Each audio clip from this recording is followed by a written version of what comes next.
E, Felipe Monteiro, os Estados Unidos já vão reduzir aquela taxa chamada taxa da blusinha. O que é taxa da blusinha?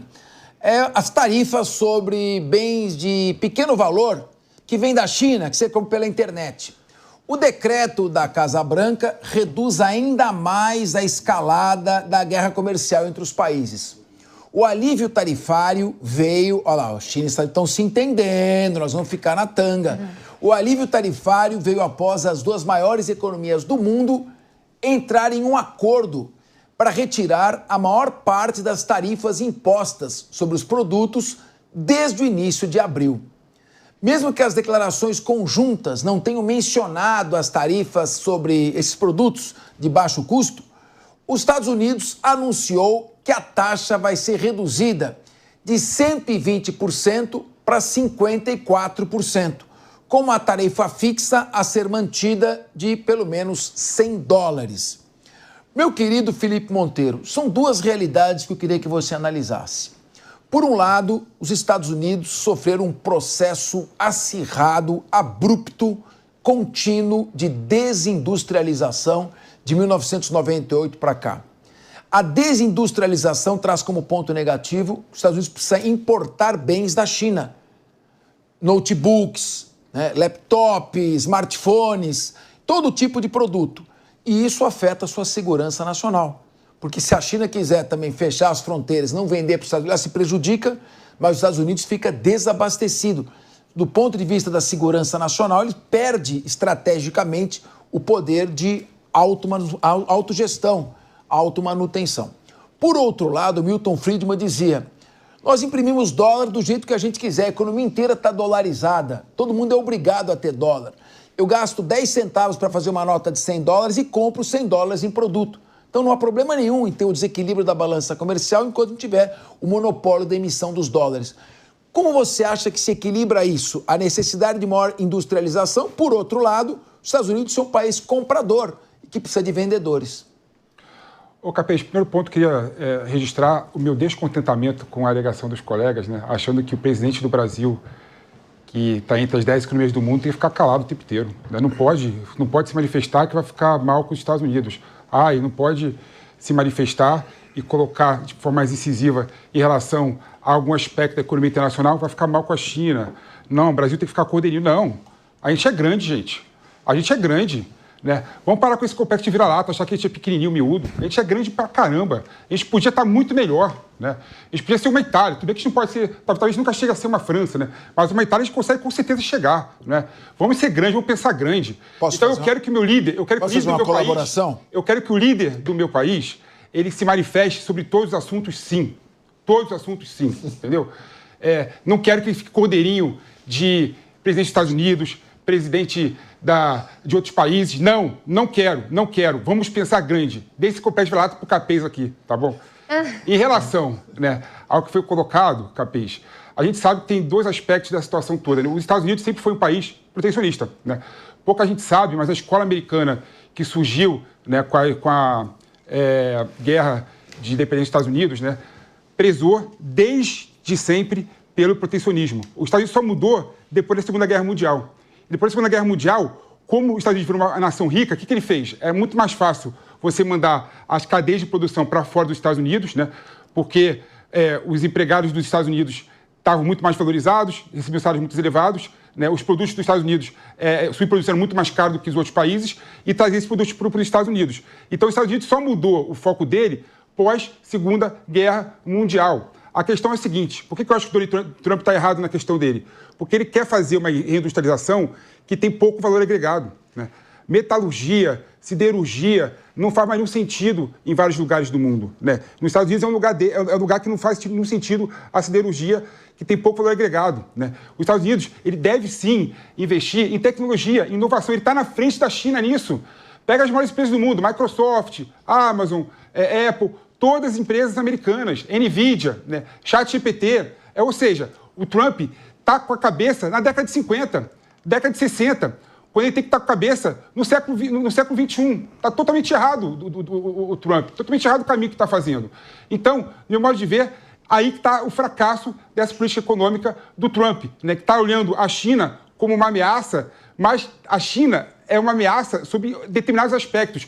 Mas quando se for um todo, os Estados Unidos estão muito na frente da China, porque está muito na frente da inovação e da economia do conhecimento. Pois é, querido Ricardo Rous, eu fui chamado de, como é que é o... Como é que você falou? Não chamaram de nada. Cachorrinho de... Síndrome do vira-lata. Síndrome do vira-lata. Sim, mas o Felipe Monteiro que deixou escapar que o Brasil nunca vai chegar à França. Eu ia até corrigi-lo. Como talvez nunca chegue? Talvez eu não consiga ver o Brasil chegar à França. Não, eu quero só lembrar o Felipe Monteiro que em 2011, antes do desastre Dilma Rousseff, o Brasil era a 7ª economia do mundo. Chegou a ser a 6ª, chegou a 6ª economia. Com Guido Mantega. Então, Guido Mantega que vocês criticam todo aí. É verdade. É o ministro da Fazenda que colocou o Brasil como a 6ª economia do mundo. Grande Guido Mantega. Abraço, Guido Mantega. Obrigado, viu? Objetivamente. Nada contra o Guido Mantega. Objetivamente. Quem foi melhor, Guido Mantega ou Paulo Guedes? Guido Mantega se chama economia do mundo. Vai pro outro. Nada contra o Guido Mantega, mas foi ele que participou do desastre econômico, foi a Dilma Rousseff. Ele que afundou o Brasil com a sua chamada nova matriz econômica. Ele sabe disso. Meu querido Ricardo Rous, nada contra ele, só tive que só que pontuar, colocar o Felipe Monteiro nos trilhos. Capês. Meu querido Ricardo Rous, eu queria ouvir você agora o seguinte. Como você classifica? Você foi citado também. E a minha função aqui é jogar irmão contra irmão. Gostaria que você respondesse. Eu concordo com... Olha, eu estou concordando muito com o Felipe hoje. Olha, eu também acho que o Brasil é uma grande nação, que não deve abaixar a cabeça, que o nosso líder deve sim falar, mas falar com os interesses do povo brasileiro.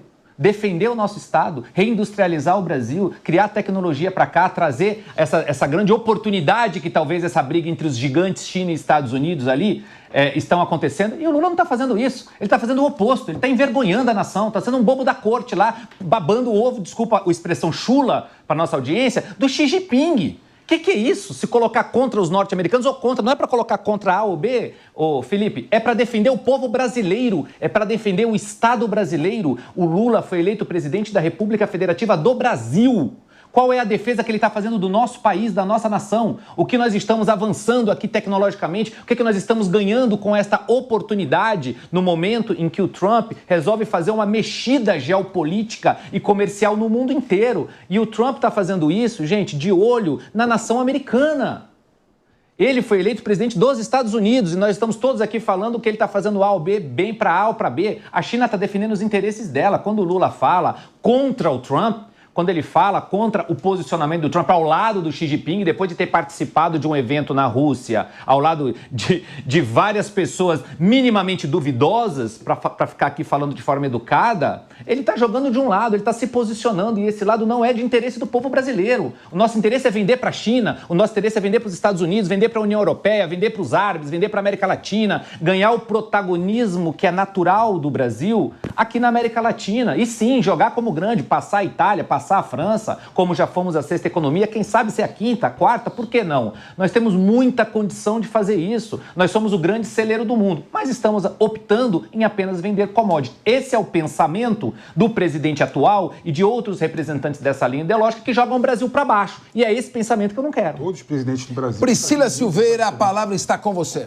Eu também quero aqui, respeitosamente, tirar do que foi falado pelo meu amigo Pepe, porque em momento algum eu disse que nós tínhamos que ter síndrome de vira-lata. O que eu disse, e aqui eu preciso dizer, é que ele falou que ia discordar de todos da mesa. Não foi isso que ele disse, gente? Ele tá falando... Então, você está no meu coração. Eu também tô... Eu jamais discordaria de você. Quando eu falei todos na mesa, você estava fora, você estava do meu lado. Então tá bom. Então eu retiro aqui, Capês, mas só para dizer, para ratificar o que eu havia dito. Peraí, Priscila, desculpa. Ele ficou com medinho e ficou com medinho, tá parecendo... Termina o seu comentário, por favor. Olha, ele ficou com medinho, tá parecendo o Lula. Eu tenho medo mesmo. Brincadeiras à parte, só para te dizer o seguinte, que eu acho que ele quis ser ponderado, e quando ele critica, só aqui para esclarecer mesmo, quando ele critica os Estados Unidos, de maneira indireta, não é muito aqui o feitio do presidente Lula ser agressivo. Ele sempre foi no meio termo, E aí, quando ele faz essa forma indireta, eu vejo até como uma agressividade perigosa. Porque nem tudo que pode ser falado deve ser dito, Capês. Principalmente em relações comerciais. Como vocês bem sabem, a nossa audiência também sabe, às vezes, uma fala vai movimentar toda uma economia. Então, eu acho que a gente pode falar tudo mesmo, deve falar tudo, mas nem tudo nos convém, principalmente como chefe de Estado. Agora, com relação aqui à taxa, né, das blusinhas, para a gente fechar essa minha contribuição, eu tenho uma preocupação porque eu acho que os Estados Unidos, na hora que ele coloca lá a taxação mesmo, eu acho que não vou dizer a palavra blefe, mas eu acho que o Trump quis bater de frente, né, com a China, só que a gente precisa lembrar o seguinte, ele queria proteger a indústria nacional, queria, de alguma forma, rechaçar a concorrência desleal e diminuir os produtos ilegais. Porém, Capês, a gente precisa lembrar que a maioria dos produtos dos Estados Unidos vem de onde? Vem da China. Então, é muito complicado esse embate, né? Mas eu acho que é prudente que tenha diminuído essa taxação para poder, então, continuar o comércio, porque afeta o mundo todo. Muito bem. E para mim o Trump é um gênio, porque ele está taxando em 54% as blusinhas e 30% a China, todo mundo dizendo como ele é bonzinho. Ele jogou lá em cima para chegar onde ele queria.